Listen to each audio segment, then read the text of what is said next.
ক্ষুধার্ত লোক শুধু পানি খেল। ভাই 3 দিন কিছু খাইনি, 1 প্লেট খাবার খাও আর জীবন বাঁচাও। ব্যক্তি আল্লাহ তাআলা আপনাকে নেক হায়াত দান করুক। ক্ষুধার্ত ব্যক্তি দয়া করে খাবার খেতে লাগল। যে ব্যক্তি একজন ক্ষুধার্তকে খাবার দেয় সে আল্লাহর সন্তুষ্টি অর্জন করে, জাহান্নামের আগুন থেকে দূরে থাকে, কিয়ামতের দিন নিরাপদে থাকবে। হাদিস থেকে প্রমাণ। রাসূলুল্লাহ সাল্লাল্লাহু আলাইহি ওয়াসাল্লাম বলেছেন, আল্লাহ পাক বলেছেন, হে আদমের সন্তান, আমি ক্ষুধার্ত ছিলাম, কিন্তু তুমি আমাকে খাওয়াওনি। সে বলবে, হে আমার প্রতিপালক, আমি কিভাবে আপনাকে খাওয়াতাম, আপনি তো সৃষ্টিকর্তা।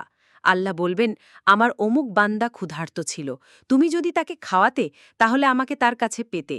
সহি মুসলিম 2569। রাসূল সা বলেন, তোমরা জাহান্নামের আগুন থেকে বাঁচো, যদিও তা একটি খেজুরের টুকরো সাদকা করার মাধ্যমে হয়। বুখারী ও মুসলিম।